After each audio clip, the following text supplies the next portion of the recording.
Hello বন্ধুরা, শুভ সকাল। আমার নতুন একটা ব্লগে তোমাদের সকলকে স্বাগত আর অনেক অনেক ভালোবাসা জানিয়ে আমার ব্লগটা স্টার্ট করলাম তোমাদের সঙ্গে নিয়ে।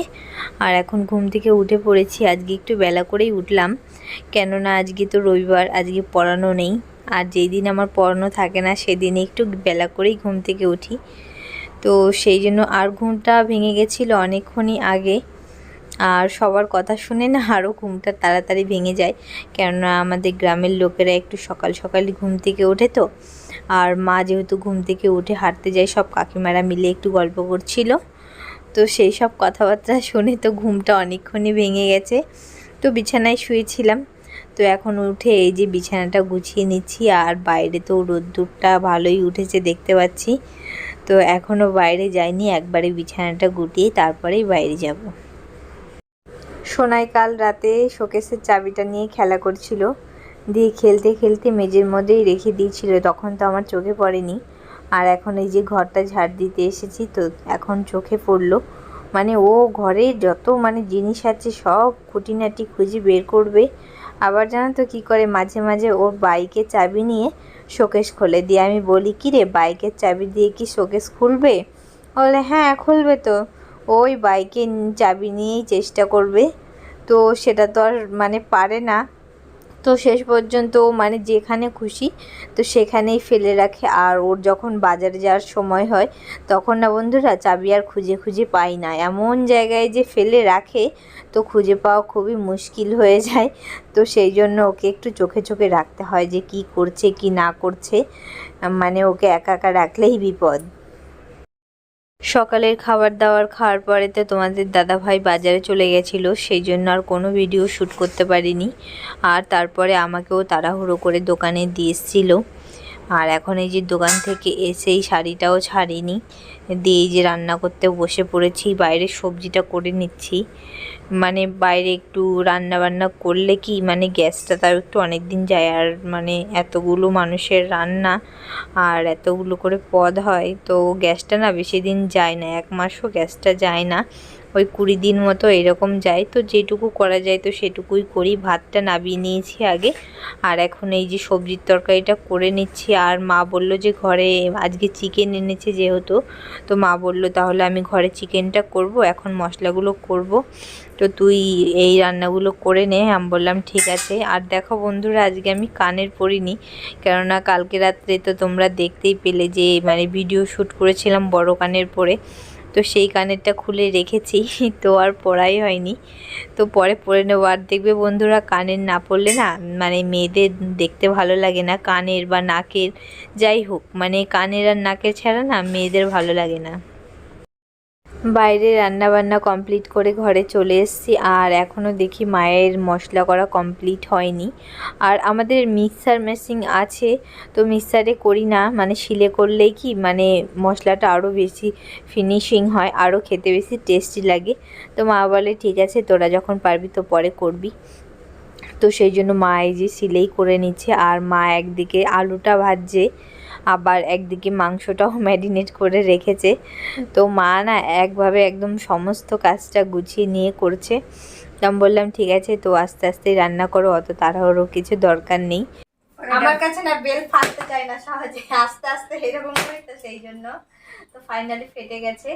আর বেলটা দেখো এত সুন্দর, আর এত সুন্দর সেন্ট বেরোচ্ছে, আমার তো মনে হচ্ছে যে শরবত করে খাই। আর আমার না বেলের এই চারাগুলো খেতেই বেশি টেস্ট লাগে। এই বীজগুলোর থেকে, বীজের মধ্যে একটু আঠা আঠা থাকে, তো সেই জন্য ভালো লাগে না।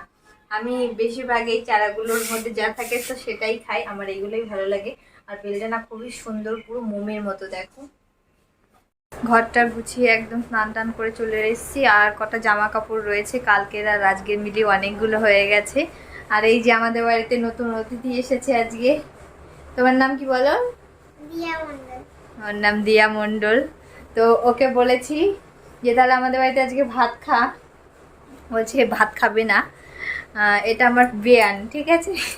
বলছে বিয়ের লেগ পিস খাবো, ঠ্যাং। তো ঠাকুমার বাবাকে খেতে দিয়ে আসলাম এখন। আর এরপরে আমি, মা আর ও বসবো। এখন খিদেও পেয়ে গেছে, আগে খেয়ে টেয়ে নিই, তারপরে এই সমস্তগুলো গুছাবো। এই যে সব এক জায়গায় করে রেখেছি জামা কাপড়গুলো, এটুকু করলেই পুরো শান্তি, সব কাজ একদম কমপ্লিট হয়ে যাবে। আর এদিকে না আবার বন্ধুরা ঝড়ও উঠে গেছে, তো এদিকে খাচ্ছে। তো মানে খাওয়ার সময় না ঝড় বৃষ্টি আসলে একটু অসুবিধা হয়, ধুলোবালি পড়ে তো, কারণ আমাদের তো বারান্দাটার মধ্যেই খাওয়া দাওয়া করি, তোমরা দেখোই, তো একটু অসুবিধাই হয়ে যায়।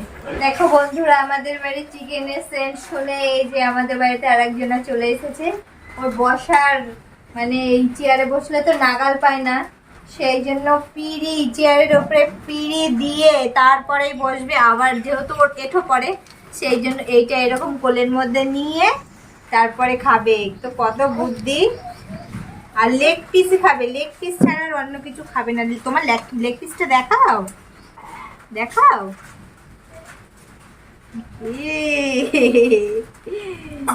এখন লেগ পিস দিয়ে খেয়ে নেবে, খেয়ে নাও। আমাদের খাওয়া শেষ হতে না হতেই আরও জোরে করে বৃষ্টি নেমে পড়লো। তো বৃষ্টির ছাড়টা আসছে বলে তাড়াহুড়ো করে খেয়ে নিলাম। আর এখন তো বাসনও মাজতে পারবো না, তো খেয়ে টেয়ে নিয়ে একটুখানি বসে রয়েছি। আর এই যে বৃষ্টিটা দেখছি তো খুবই ভালো লাগছে। আর না বন্ধুরা, শিল পড়ছে, হালকা হালকা শিল পড়ছে। আমাদের তো খেতে পাট লাগানো হয়েছে, তো পাটের জন্য খুবই না ক্ষতিকারক। এতে পাট গাছের মাথাগুলো ভেঙে যায়, তো প্রকৃতির সঙ্গে তো আর কিছু করা যায় না। আর এখন বৃষ্টিটা কমেছে, তো সেই জন্য আমি অল্প কটা বাসন নিয়ে এসেছি, আরও অনেক বাসন রয়েছে। মা বললো তোকে আজকে মাজতে হবে না, আমি একদম মেজে টেজে স্নান করবো। আমি বললাম না, আমি অল্প কটা ধুয়ে দিই, তাহলে তোমার একটু তাড়াতাড়ি হবে। তো বললো ঠিক আছে, তুই তাহলে করে নে, দিয়ে আমি সমস্ত বাসনগুলো মেজে তাড়াতাড়ি স্নান করে নেবো। আর এখন অনেকটাই বেলা হয়ে গেছে, প্রায় 4:30 না বেজে গেছে। বাসন টাসন মেজে ঘরে চলে এসেছি। আর সেই জড়ো করা জামা কাপড়গুলো ভাবলাম তাহলে এখন ভাঁজ করে নিই। আর এতক্ষণ না কারেন্ট ছিল না, তো এখন যেহেতু কারেন্ট এসছে তো করে নিই। আবার সন্ধ্যাবেলা বা রাত্রেবেলায় কী হবে তো কে জানে। আবার ভালোই তো হাওয়া দিয়েছিল, তো যাই হোক কারেন্টটা চলে এসছে, ভালোই হয়েছে।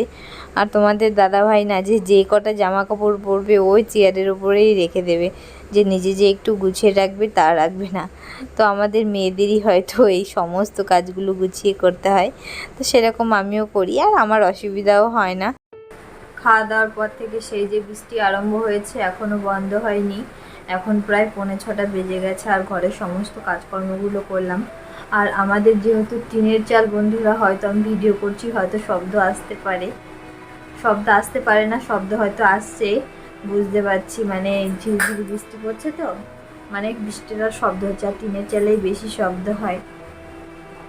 আর সবাই, তোমাদের দাদা ভাই এখন ঘুমোচ্ছে, মা এদিকে ঘুমোচ্ছে, সিরিয়াল দেখছে। আর আমার না দুপুর টাইমটা একটু ঘুম পায় না, সেই রাত্রে মানে রাত 11টাই বাজুক আর 12টাই বাজুক তখনই ঘুমাবো। তাছাড়া দুপুরবেলায় শুয়ে থাকলেও না আমার একটু ঘুম আসে না, ভালো লাগে না। আজ প্রচণ্ড বাপের বাড়ির কথা মনে পড়ছে, বিশেষ করে মা বাবার কথা মনে পড়ছে, আগেকার সেসব কাটানো সেই সময়গুলোর কথা মনে পড়ছে আমার। আগে তো সব সময় আমি মায়ের সঙ্গেই থাকতাম, মায়ের সঙ্গে আমার যত রাগারাগি ঝগড়াঝাঁটি, মাকেই ভালোবাসা, মা আমাকে ভালোবাসতো, মা বাবা আমরা তিনজনা সবসময় একসঙ্গে থাকতাম। আর আমার বাবা জানো তো বন্ধুর মতো মিশতো আমার সঙ্গে, তো বাবার সঙ্গে ঝগড়াঝাটি। আর মাকে দেখে আমি একটু ভয় পেতাম, কারণ মা একটু কিছু করলেই আমাকে বকাবকি করতো, কিন্তু বাবা তা করতো না, বাবা আমাকে প্রচণ্ড পরিমাণে ভালোবাসতো। আর যখনই না বন্ধুরা একা একা থাকি তখনই সেই সব দিনের কথা আমার প্রচণ্ড হারে মনে পড়ে। আর যতই যে ভালোবাসুক না কেন, মা বাবার ভালোবাসার মতো কেউ কোনোদিনও ভালোবাসতে পারবে না, তার ভালোবাসাটা একটু হলেও আলাদা থাকবেই। আর আজ আমার মায়ের শরীরটা খুবই খারাপ, তো সেই জন্য আরও বেশি করে খারাপ লাগছে। আমার মনে হচ্ছে যে মায়ের সঙ্গে যে যদি একটু থাকতে পারতাম তাও মায়ের একটু ভালো লাগতো। সব মা বাবাই চায় যে আমার শরীর খারাপ হলে আমার সন্তানরা কাছে থাকুক, বা আমারও যখন শরীর খারাপ হয় তখন আমি ভাবি আমাকে যে যতই ভালোবাসুক না কেন, তবুও আমার মনে হয় যে আমার মা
বলার দরকারও নেই যে আমার শুধু আমার মা বাবা মানলেই হবে, তাছাড়া আমার আর কারোর দরকার নেই। আমার মা বাবা আমাকে বুঝলেই হবে। দেখবো বন্ধুরা, সন্তান যতই অন্যায় করুক না কেন, মা বাবা কিন্তু মানে তার ছেলে মেয়েকে কখনোই ফেলতে পারে না। তো সেরকম আমার মা বাবা আমাকে ফেলতে পারেনি, তো আমাকে ভালোবাসে। আর আমার পরিবারে আরও অনেক লোক আছে, তো তারা আমাকে মেনে নিতে পারেনি। সেই জন্য মানে আমি ওই বাড়িতে গেলে পরে অনেক অশান্তি হয়, মা বাবাকে প্রচণ্ড পরিমাণে কথা শুনতে হয়। সেই জন্য আমি যাই না, যে আমার জন্য অশান্তি হবে সেই জন্য আমি আরও যাই না। আমি একটা জিনিস চাই, যদি আমি না গেলে যদি ওরা সবাই যদি ভালো থাকে, ওরা যদি সুখে থাকে, তাহলে ওরা থাকুক সুখে। আমি না গেলে কি হবে? আমি শুধু এটুকুই শুনতে চাই, যেন আমার মা বাবা যেন ভালো থাকে, সুখে থাকে। আমি শুধু এটাই চাই, এটাতেই আমার অনেক সুখ। আর সত্যি কথা বলতে আমি আমার শ্বশুর বাড়িতে ভালোই আছি। আর শুধু আমার এটুকুই চাওয়া যে আমার মা বাবা যেন ভালো থাকে। তাহলে না এইটুকু খবর শুনলে আমি প্রচণ্ড পরিমাণে খুশি হই। আমার এই ছোট ছোট খুশিগুলো আমার কাছে অনেক বেশি মূল্য পায়। তো বন্ধুরা, আজকের এই ভিডিওটাকে এখানে শেষ করছি। আর বেশি এগিয়ে নিয়ে যেতে পারবো না, কেননা আজকে ভালো লাগছে না। আর বাইরে বৃষ্টিও হচ্ছে, তোমাদের কথা শুনতে হয়তো একটু অসুবিধা হচ্ছে। তো বন্ধুরা, আমার ভিডিওগুলো যদি একটু ভালো লেগে থাকে তাহলে অবশ্যই আমার পাশে থাকার, অবশ্যই চ্যানেলটাকে সাবস্ক্রাইব করো। আর ভালো লাগলে একটা লাইক করো, আর অনেক অনেক শেয়ার করো। তো আজকের মতো টাটা, দেখা হচ্ছে পরের ভিডিওতে।